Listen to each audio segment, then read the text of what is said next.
Hello students. तो हम कक्षा 10 की गणित का चैप्टर नंबर 4 द्विघात समीकरण कंप्लीट कर चुके थे।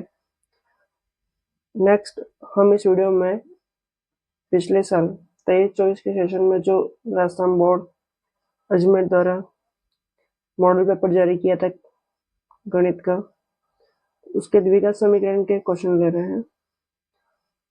23-24 का जो मॉडल पेपर का जो ब्लूप्रिंट था, उसमें द्विघात समीकरण का जो चैप्टर है वो अपने को दिया गया है 4 मार्क्स का।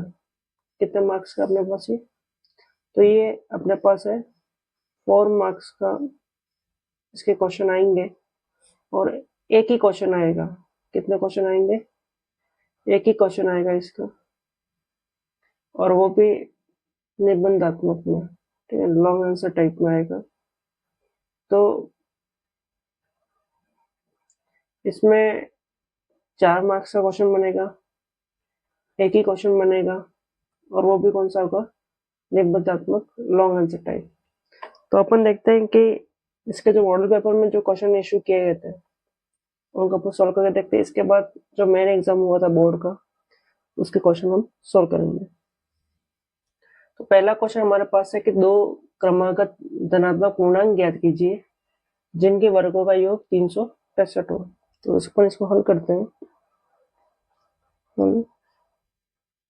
माना कि ये क्वेश्चन हम पहले भी एक्सरसाइज में कर चुके थे। जैसे कोई संख्या है, एक धनात्मक पूर्णांक लेता है, मतलब अपने को नेगेटिव नंबर से लेना है, अपने को जो धनात्मक पूर्णांक होता है पॉजिटिव नंबर वो वाले लेना। जैसे मैंने एक संख्या ले ली था 14, तो इसकी क्रमागत संख्या क्या हो जाएगी? तो इसके क्रम में जो आगे आएगी वो संख्या कौन सी हो जाएगी? 15।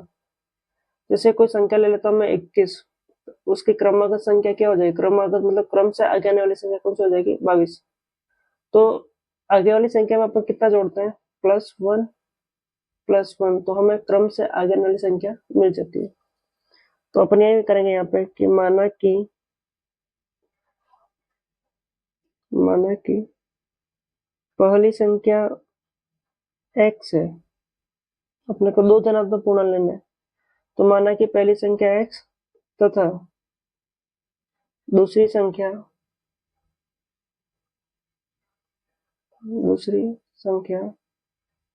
क्या हो जाएगी? x + 1 है, ठीक है। तो ये दो संख्या होगी। हमने माना कि पहली संख्या x और दूसरी संख्या x + 1 है। अब प्रश्नानुसार ये कह रहा है कि अगर आप इन दोनों का वर्ग करें और योग करें तो कितना होता है? 365। प्रश्नानुसार इनके वर्गों का योग कितना है? 365। तो a मतलब x का स्क्वायर करेंगे पहली संख्या का, प्लस दूसरी संख्या का भी अपन स्क्वायर करेंगे, तो x + 1 का स्क्वायर, और दोनों के वर्ग कर दिया हम लोगों ने, और दोनों का अगर योग करें मतलब जोड़ करें तो कितना आता है? 365। अब अपन ने यहाँ पे देखा था कि जो x + 1 का होल स्क्वायर है, ये अपना एक फॉर्मूला होता है, और वो फॉर्मूला है अपने पास a + b का होल स्क्वायर बराबर a² + 2ab + b²। तो इसी के अकॉर्डिंग अपन x + 1 स्क्वायर को ओपन करेंगे।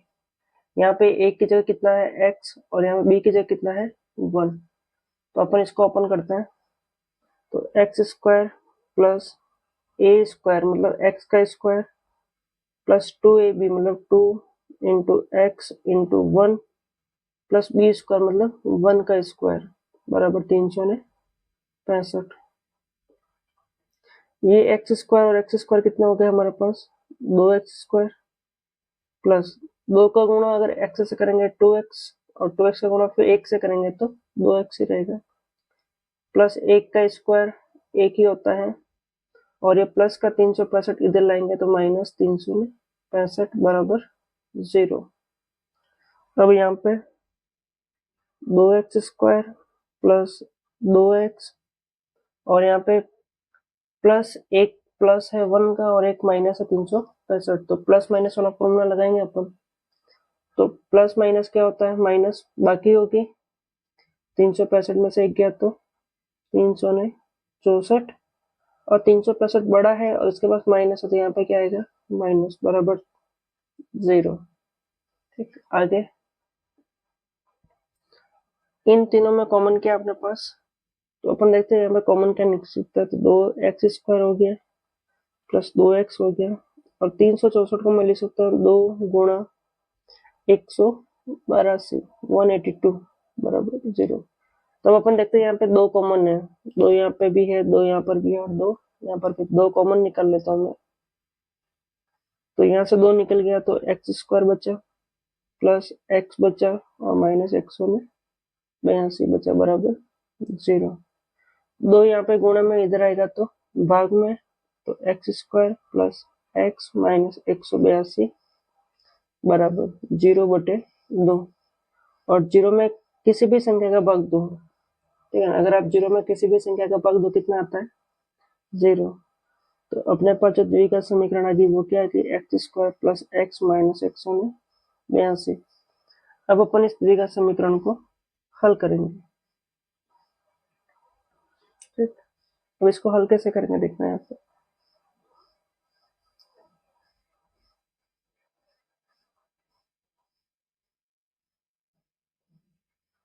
अपन यहाँ पर लिख लेते हैं इसको द्विघात समीकरण को, x² प्लस x माइनस 182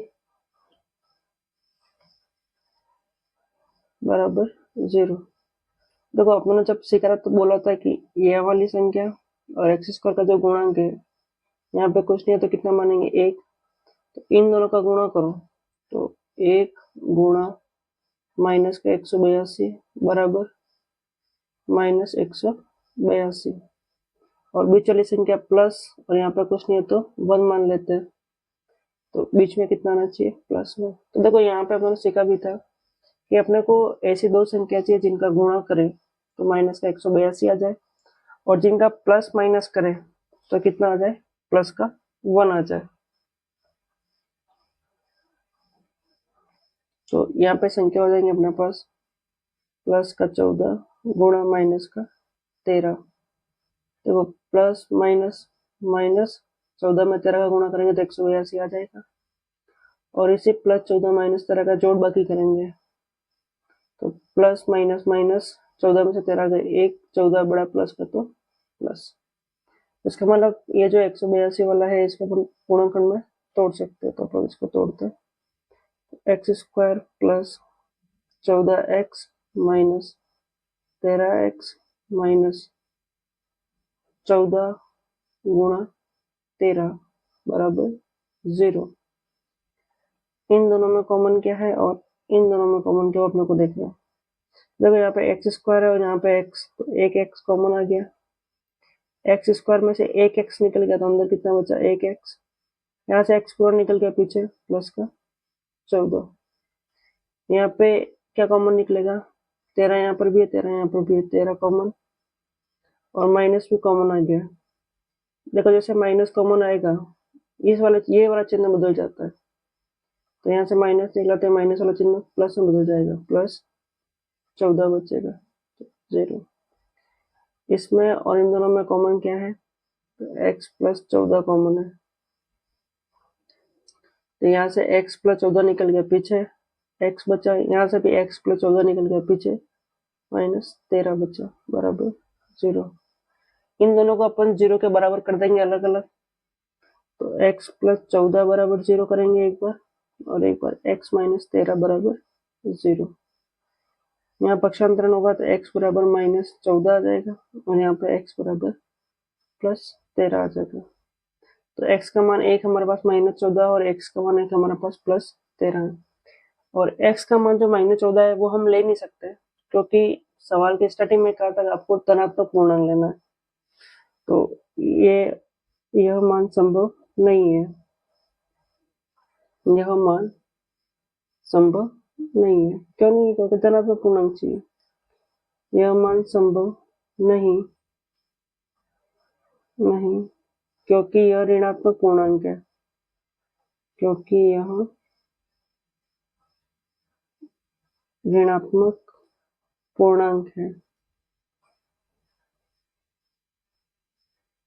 पूर्ण है और ये संभव है, तो पहली संख्या कौन सी हो जाएगी हमारे पास, क्योंकि हमने दो संख्या मानी थी, एक मानी थी पहली संख्या और पहली संख्या हमने क्या मानी थी x, x बराबर कितना आ गया 13, और दूसरी संख्या हमने मानी थी x प्लस 1 क्रमागत, तो दूसरी संख्या x प्लस 1 मतलब 13 प्लस 1 बराबर 14, तो हमारी पहली संख्या होगी 13 और दूसरी क्रमागत संख्या क्या हो जाएगी 14। ठीक है, तो दोनों क्रमागत धनात्मक पूर्णांक हमने निकाल दिया। नेक्स्ट, इसी में एक क्वेश्चन अथवा में आएंगे, दोनों क्वेश्चन नहीं करना अपने को, 4 नंबर का एक ही क्वेश्चन आएगा, तो ये मॉडल पेपर अथवा में डाला हुआ था, तो अपने को कोई एक क्वेश्चन करना दो में से। ठीक, तो अपन नेक्स्ट क्वेश्चन है कि क्या एक ऐसी आम की बगिया बनाना संभव है जिसकी लंबाई चौड़ाई से 2 गुनी हो और उसका क्षेत्रफल 800 वर्ग मीटर हो, यदि हाँ तो उसकी लंबाई और चौड़ाई ज्ञात कीजिए। तो ये क्वेश्चन भी अपनों ने प्रश्नावली 4.4 में किया था, तो सॉल्व कर लेते हैं। एक बगिया है, आम की बगिया बनानी है अपने को,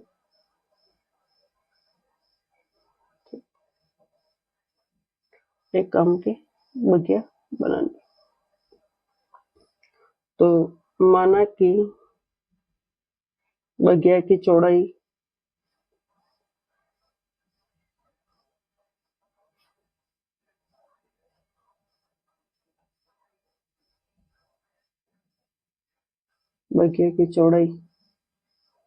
b है, क्या मान लिया हमने b है, तो चौड़ाई b होगी और प्रश्न में कह रहा है कि लंबाई चौड़ाई से 2 गुनी हो, मतलब ये जो लंबाई है यहाँ वाली l, ये किसके बराबर है 2b के, मतलब चौड़ाई से 2 गुनी है 2b। तो दूसरा बगिया की लंबाई, ठीक है, हम प्रश्नानुसार जो कह रहे हैं वही कर रहे हैं। बगिया की लंबाई क्या हो जाएगी, तो बगिया की लंबाई l बराबर क्या हो जाएगी 2b, क्योंकि लंबाई क्या बोला गया हमें कि लंबाई चौड़ाई से 2 गुना है, तो चौड़ाई का 2 गुना कितना हो जाएगा 2b। अब प्रश्नानुसार क्षेत्रफल,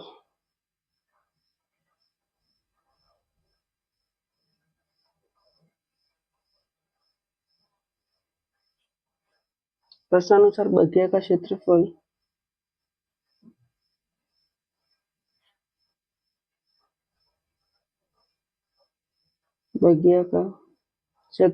बराबर कितना दे रखा है 800 मीटर स्क्वायर, और बगिया का क्षेत्रफल क्या है यहाँ पे हो जाएगा अपने पास लंबाई इंटू चौड़ाई,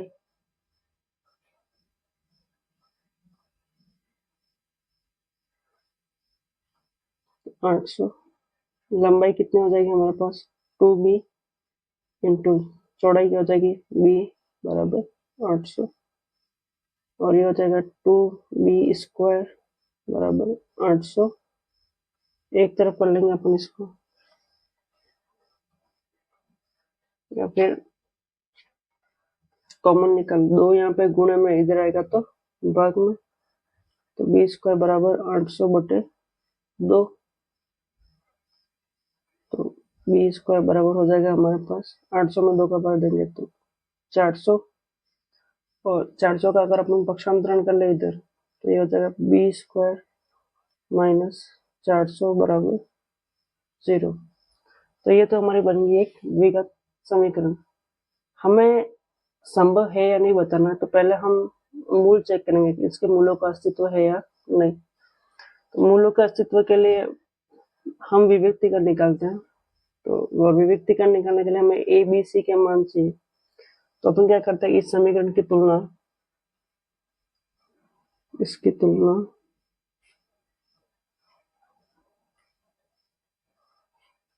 ए x square plus b x plus c बराबर 0 से करने पर, ठीक, तो ये वाली समीकरण एक्स स्क्वायर में और ये वाली समीकरण बी स्क्वायर में, तो यहाँ पे ए है और यहाँ पे ए की जगह कुछ नहीं है तो एक आ जाएगा, तो ए का मान 1, यहाँ पे एक्स के पद में गुणांक है, लेकिन यहाँ पे b के पद में कोई गुणांक नहीं है, इसका मतलब b का मान 0 और c का मान यहाँ पे कितना है 400। तो अपन अब इससे चेक करेंगे, अभिव्यक्ति कर निकालेंगे इसका कि इसका मान संभव है या नहीं, मूलों का अस्तित्व संभव है या नहीं। तो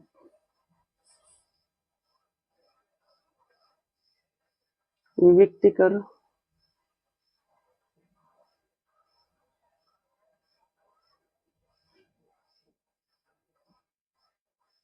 d बराबर क्या होता है b स्क्वायर माइनस 4ac।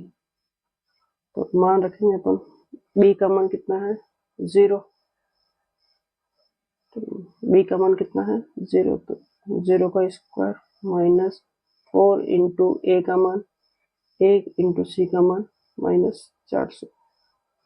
तो ये हो गया 0 माइनस माइनस प्लस 4 का गुणा 1 से 4 और 4 का गुणा 400 से, तो 1600। तो कितना आ जाएगा 1600। और ये जो 1600 है वो क्या है ग्रेटर देन 0, 0 से बड़ा है। और अपना देखा था अगर b स्क्वायर माइनस 4ac का मान 0 से ज्यादा हो तो मूल भिन्न और वास्तविक होंगे।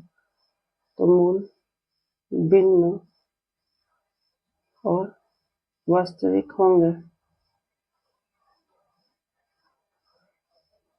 और अपने देखा था अगर मूल वास्तविक है तो अपन उसके मान निकाल सकते हैं। और मान निकालने के लिए जो उसका मान निकालना मूलों का, उसके लिए हमने एक सूत्र पढ़ा था x बराबर minus b plus minus under root b square minus 4ac upon 2a। तो मान रखेंगे अपन यहाँ पे माइनस का माइनस, b का मान कितना है 0 plus minus b square minus 4ac का मान कितना है, तो बी स्क्वायर माइनस 4ac का मान कितना निकला था मेरे पास 1600 बटे 2a, 2 गुणा 1, वे माइनस का 0 ये तो हट गया, तो अपने पास बचा प्लस माइनस। और 1600 का जो वर्गमूल होता है वो कितना होता है 400 बटे 2 गुणा 1 तो 2, और 400 में अगर 2 का भाग नहीं होता प्लस माइनस 200, कितना आ जाएगा प्लस माइनस 200। मतलब चौड़ाई का मान प्लस 200 हो सकता है या फिर माइनस 200 हो सकता है। ठीक है ना, क्या हो सकता है, तो चौड़ाई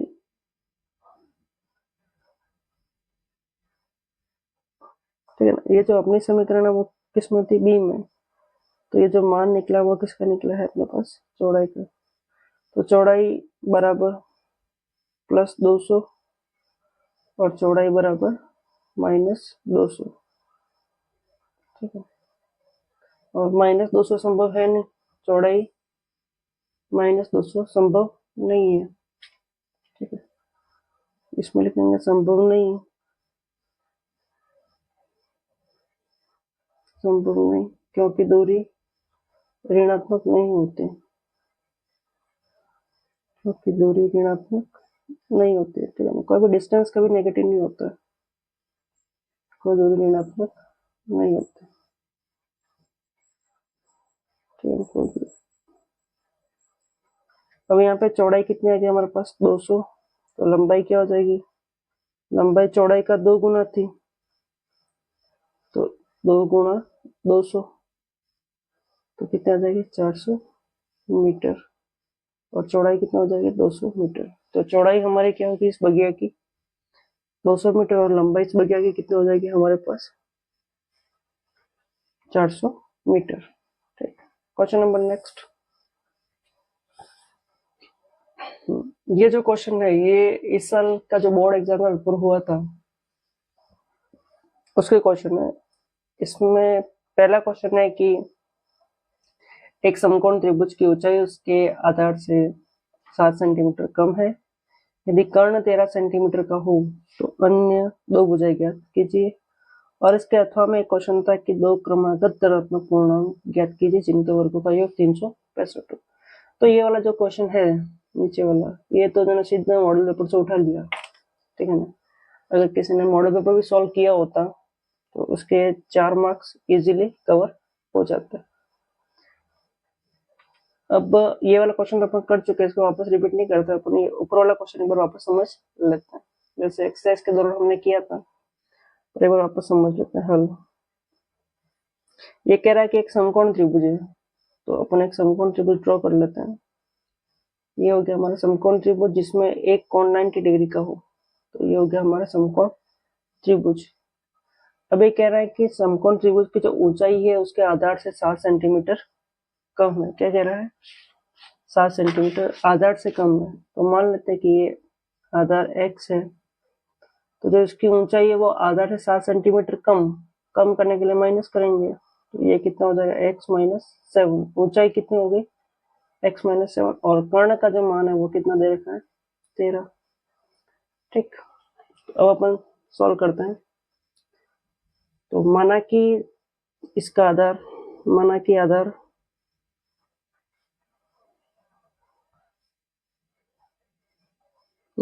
आधार बराबर x सेंटीमीटर है, तो ऊंचाई बराबर, ऊंचाई क्या बोला था? आधार से 7 सेंटीमीटर कम, तो ऊंचाई बराबर क्या हो जाएगी? x माइनस 7 सेंटीमीटर होगी। ठीक, अब प्रश्न अनुसार कर्ण हमें दे रखा है, तो यहाँ पे कौन सी प्रमेय लागू हो जाएगी? हमारी पाइथागोरस प्रमेय। कौन सी प्रमेय लागू होगी? पाइथागोरस प्रमेय। और पाइथागोरस प्रमेय क्या कहती है कि लंब स्क्वायर प्लस आधार स्क्वायर बराबर किसका होता है? कर्ण स्क्वायर के। मतलब अगर आप लंब का स्क्वायर करो, कर्ण का, आधार का स्क्वायर करो और दोनों को जोड़ो तो किसके बराबर होता है? कर्ण स्क्वायर के। लंब का मान कितना है हमारे पास? ये जो ऊंचाई है इसे अपन लंब कहते हैं, तो x माइनस 7 स्क्वायर प्लस आधार कितना है हमारे पास? x स्क्वायर बराबर कर्ण कितना है हमारे पास? 13 स्क्वायर। 13 का स्क्वायर कितना हो जाएगा? 169। और ये फॉर्मूला लगेगा यहाँ पे, और ये फॉर्मूला होता है अपने पास a माइनस बी का होल स्क्वायर बराबर a square minus 2ab plus b square.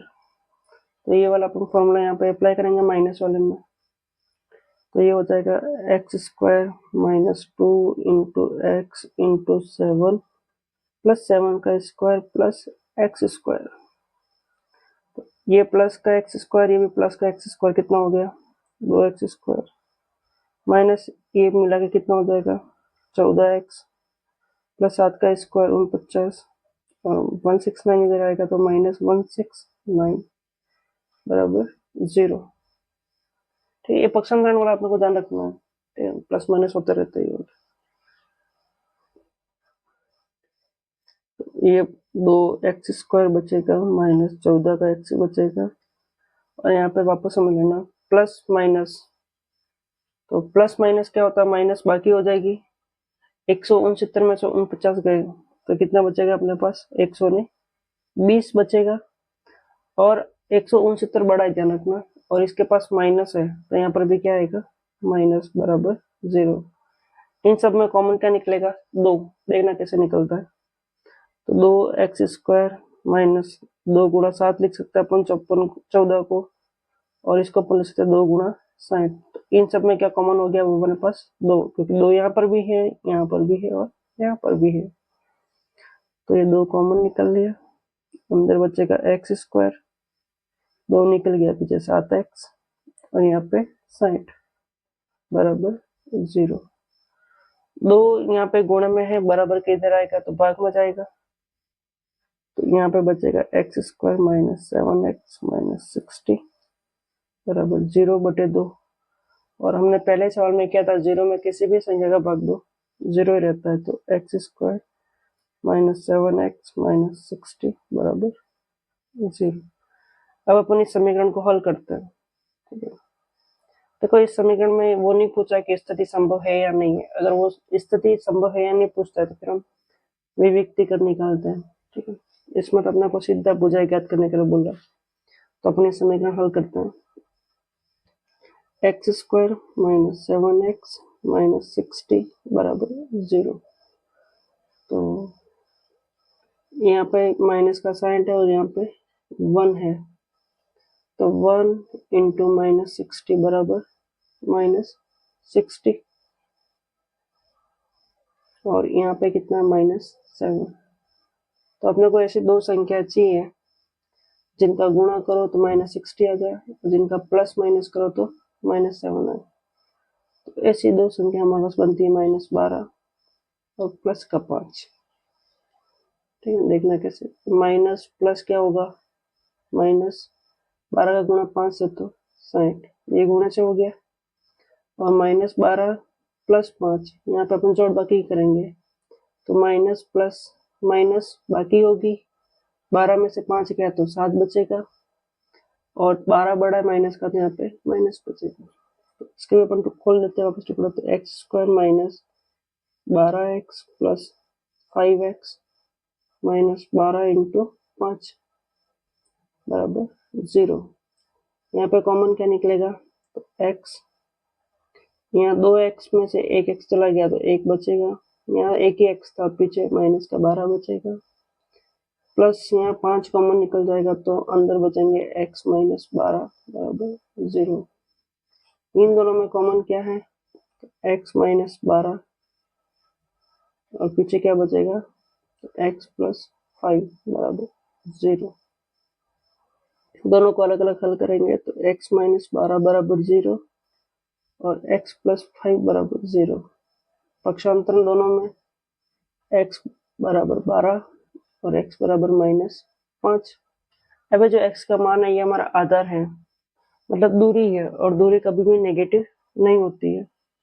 तो यहाँ पे अपन लिखेंगे इसमें दूरी ऋणात्मक संभव नहीं है, दूरी ऋणात्मक संभव नहीं है। तो ये वाला आंसर तो हमारा पॉसिबल नहीं है, तो हमारा दूसरा आंसर क्या है, x बराबर 12, तो ये संभव हो जाएगा। और ये हमारे x का मान हमने क्या माना था, तो x का मान हमने क्या माना था, आधार होगा, क्या होगा, आधार। तो हमारा जो आधार है वो कितना हो जाएगा, हमारा जो आधार है वो हो जाएगा 12 सेंटीमीटर, x का जो मान आएगा वो। और हमने जो ऊंचाई मानी थी, ऊंचाई हमने मानी थी x माइनस 7 है, मतलब 12 माइनस 7 बराबर 5 सेंटीमीटर। तो हमारी जो ऊंचाई है वो क्या हो जाएगी, 5 सेंटीमीटर। तो ये हमारे क्वेश्चन पूरे हो जाते हैं इस चैप्टर के, और ये चैप्टर ये पूरा समाप्त होता है। हमें ये कोशिश करनी है कि इस चैप्टर से 4 नंबर का क्वेश्चन बनेगा और एक ही क्वेश्चन बनना है। और जहाँ तक मॉडल पेपर को देखा जाए और मेन बोर्ड एग्जाम के पेपर को देखा जाए, तो इसके जो क्वेश्चन है वो एक्सरसाइज 4.2 और 4.4 से उठाए गए हैं। तो हमें ज़्यादा फोकस इन दो क्वेश्चन पे ही प्रश्नावली पे करना है, और इजी क्वेश्चन है। एक तो आपको सीधा सीधा एक्स के जो मूल है वो निकालने के लिए बोल सकते हैं, और अगर हम 4.4 वाला देखते हैं तो उसमें मूलों का अस्तित्व निकालना, मतलब उसमें विविक्तीकरण निकाल के फिर अपन पॉसिबल है स्थिति, तो फिर अपन उसकी वैल्यूज निकाल रहे हैं। तो आई होप आपको ये दोनों ये प्रश्नावली बहुत इजी है। रिपीट करते रहना अपने को, इसको एक्सरसाइज सोल्व करते रहेंगे खुद के स्तर पर। अगर डाउट लगता है तो आप वीडियो वापस रिवाइंड कर सकते हैं। अगर आपको कोई और डाउट हो तो आप कमेंट सेक्शन में भी मेंशन कर सकते हैं। तो नेक्स्ट वीडियो अपन जो भी चैप्टर होगा वो ले लेंगे। तो आज के लिए इतना ही, थैंक यू। अगर आपको वीडियो अच्छा लग रहा है तो लाइक करते रहे, शेयर करें और चैनल को सब्सक्राइब करें। Thank you.